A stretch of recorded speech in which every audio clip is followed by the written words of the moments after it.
Welcome to Uncle Bert's radio broadcast. This radio show was broadcast by the United States Department of Agriculture in 1926. Disclaimer: this is read from a historic archive document. Do not assume contents reflects current scientific knowledge, policies, or practices. This broadcast was aired on the 31st of March 1926. Remember, boys and girls, to write this station for membership cards so that you may enroll in Uncle Bert's Garden Club and receive printed gardening information available from the Department of Agriculture. Write this station and your request will be forwarded to Uncle Bert in Washington, D.C.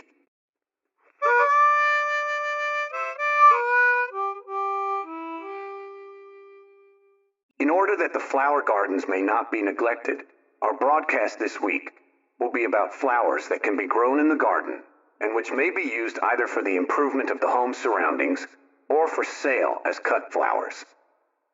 Flowers are of a great many kinds, but we are going to consider only those which can be started without very much cost and which give a fairly large return for the money and work involved. What is an annual and what is a perennial is one of the first questions that turns up. The answer is, an annual flowering plant completes its life cycle during a single season.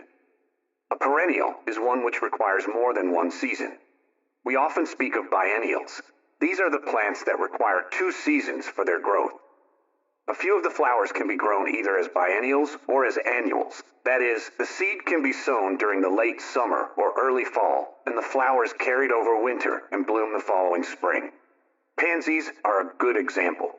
For the present, we are going to consider mainly the annual flowering plants, which can be started from seed and brought into bloom at various times during the summer months.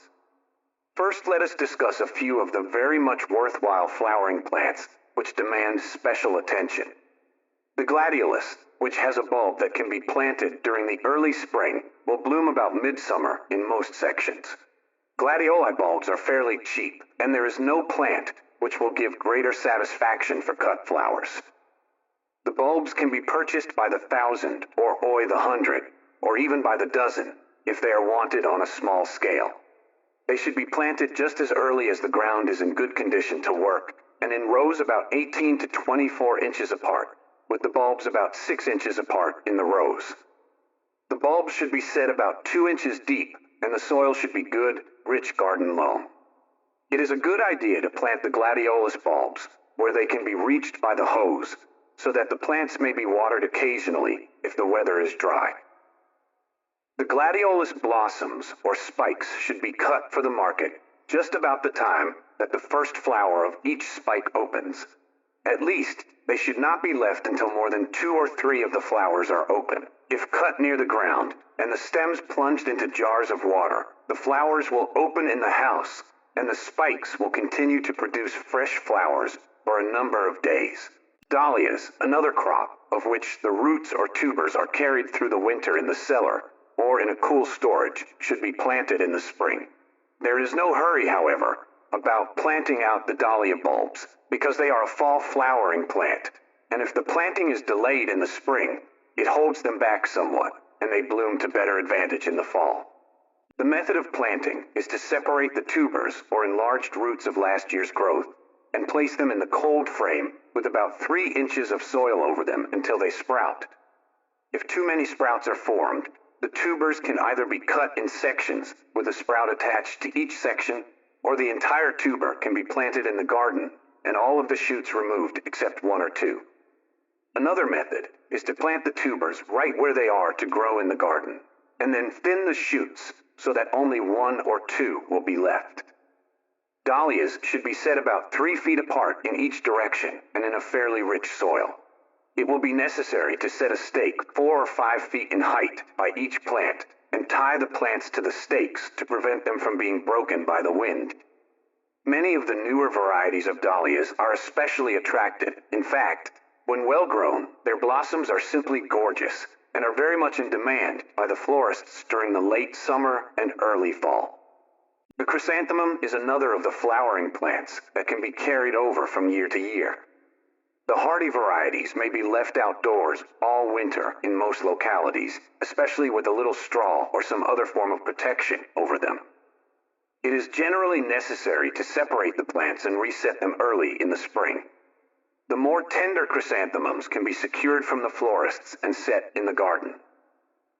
They will bloom about frost time in the fall and are in demand for bouquets and table decoration during the fall months. Perhaps no flower is more attractive than the old-fashioned forget-me-not.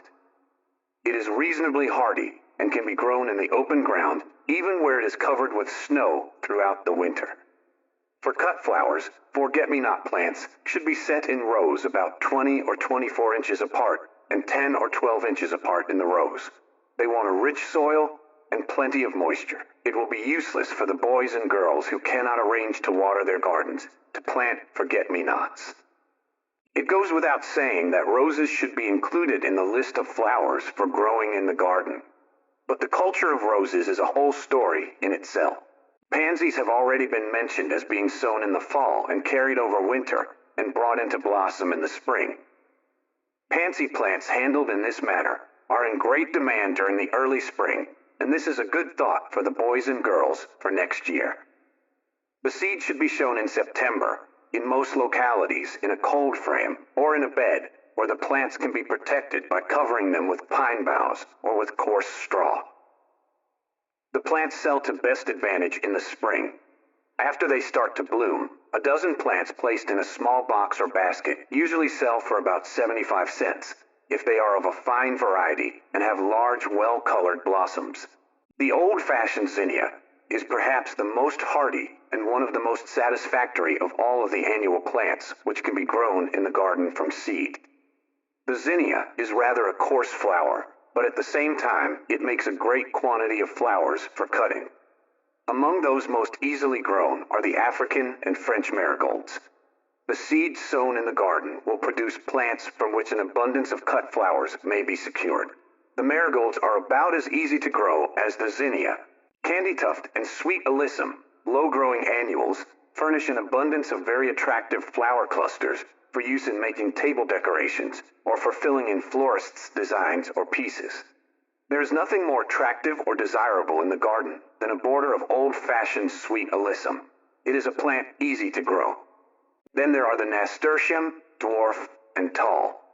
There is only one real drawback to growing nasturtium, and that is the little black plant lice that get on the stems and on the underside of the leaves. But these can be controlled. A little tobacco extract mixed with water and applied as a spray on the underside of the leaves will destroy these insects. Chrysanthemums are also attacked by an insect of this character, which can be killed in the same manner.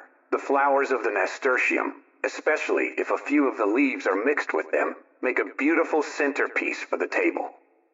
Petunias are especially desirable for planting in gardens where the soil is more or less dry and conditions are not suitable for growing some of the more tender plants. Petunias are of two types, single and double, both of which can be grown from seed, but the large flowered sorts really should be planted indoors and transplanted to the garden. Petunias are not of such great value for cut flowers and are especially desirable for making a show in the garden.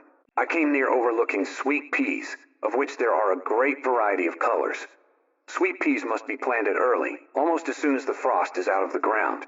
They are planted just like garden peas, that is, in rows about 3 feet apart, and trained on brush or wire trellises, the same as garden peas.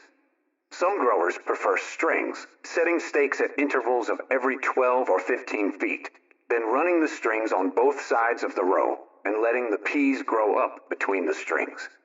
Sweet peas require a very rich soil and plenty of moisture. There is nothing that is in greater demand as cut flowers, and the growing of sweet peas is a good line of work for the boys and girls of the garden club.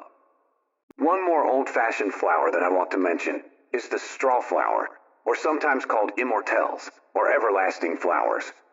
The seed of the straw flower is sown in the spring where the plants are to grow, and the plants thinned, or the seed can be sown in a hotbed or cold frame, and the plants reset to the garden. This is unnecessary, however, as the straw flowers will make a good growth during the season if planted on fairly rich soil. The flowers are cut during the late summer and early autumn, and at a time when they are bright colored and before they are fully opened, In fact, they do not want to go very much beyond the bud stage. Several inches of stem is cut with each flower, and they are tied in bunches and hung in a dark place to dry. Cured in this way, they will hold their color throughout the winter and can be used for table pieces and decorations. Recently, straw flowers have been in great demand by the florists, and there is good profit in growing them. The China aster is the queen of the flower garden in sections where it can be grown to advantage. Here at Washington, we can grow China asters some years, but more often they fail on account of the hot weather and diseases that attack them. There is also a beetle, a rather large black bug, which destroys the flowers, and it seems to be impossible to prevent them doing so. But in the northern sections where asters grow almost naturally, they are one of the best flowers that the boys and girls can plant. The seeds should be sown in boxes in the house quite early in the season, and the plants, when an inch or two in height, transplanted to the garden in rows about 2 feet apart, and the plants a foot apart in the rows. We have covered very briefly a few of the flowering plants that are adapted for growing by the boys and girls of the Radio Garden Club. Practically all of these can be used for cut flowers to be sold on the markets and to the florists, and all of them make attractive decorations for the garden and home surroundings.